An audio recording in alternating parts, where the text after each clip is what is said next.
Game examination. Want to go back through the game and just examine some things and some questions that have come up about this game with Stanford.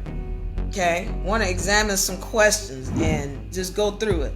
Give my take on it. Now, penalties. We saw that Colorado had an enormous amount of penalties, and that's really one of the things that lost the game for them. That's one of the things that lost the game for them.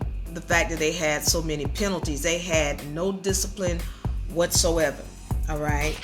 Then the question was, we saw them unraveling in the second half, and especially in particular the fourth quarter. They were unraveling. They weren't playing in their right minds. All kind of penalties, arguing, talking back to the coaches. We saw this. Why didn't we call a timeout? Now y'all know Colorado is good for messing over their timeouts. All right, they good for that. They ended regulation with all three of their timeouts.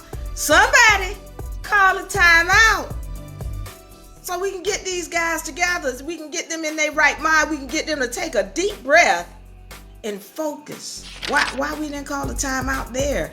But you ended regulation after they had come back 30 points to tie the game. Call a timeout. We just needed one stop. But you in regulation with all... I gotta laugh because all these times Colorado has come down to the end of regulation and they did not have not one timeout. But then when they needed to use a timeout, they end up with all three timeouts, and then let this team score 30 points on them and not took not one timeout. Okay. Woosah. Okay, that was just a question. What's going on that you didn't take a timeout? This whole question came up about, was Travis playing too many snaps? Yeah, he was dominating on the offensive side of the ball. But on the defensive side, he was getting dominated in the second half. And no, he didn't look like himself. He didn't look fresh enough to take it. But at the same time, they really didn't have anybody else. That was one of the problems. As tired as he was, as overworked as he was, they didn't have anybody else that really could have come in there and helped out. What should have been done was a coaching move. I was listening to Michael Irvin, and I want to give a shout out to Undisputed because I really do like that new lineup they have, even though it's not doing that well. I like Michael Irvin and Keyshawn Johnson in that position. I think they do a good job. But Michael Irvin talked about this, and he says, I remember Deion Sanders played against us, his team, whatever that team was. And he said their team beat Michael Irvin's team. Coach Prime's team beat Michael Irvin's team.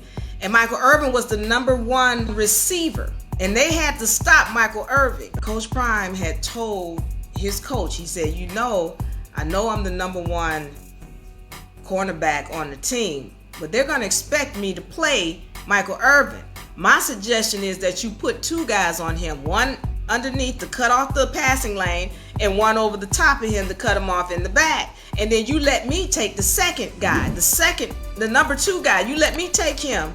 And you put two guys on Michael Irvin and we're going to stop him. And that's exactly what happened. That's what Michael Irvin says. Because after the game, Michael Irvin says he asked Coach Prime why he ended up switching off and going to the number two player. And Coach Prime says he told the coach this is what they should do. And that's what they did. And that's how they beat Michael Irvin's team, because they were able to keep the ball out of his hands. That was the same exact situation that happened in Stanford, where they threw not one, and not two, and not three, and but 8. Because I told you I stopped counting after 8. It could have been more than 8. But I know there was at least 8 slant plays, and you got the commentators up in the box talking about, they could throw another slant play. They ready to fall. Our coaches don't know that. I know somebody talks about, it's crazy. It's a lot of noise. It's hard. You chose to be in this profession. You said, I want to be a college coach. You said, I want to play college football. If you out here, don't tell me about how hard it is. Because everybody else making it look like they can do it. You got to do it too. You mean tell me they can adjust, but you can't, but you want to tell me how hard it is? That's not how this works. You chose this profession. The question was Travis Hunter taking too many snaps? And I say, yes, but they didn't have a choice.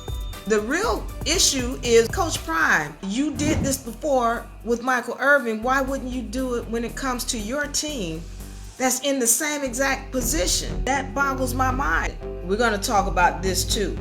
They were playing with a different defensive format. This was a totally different defense.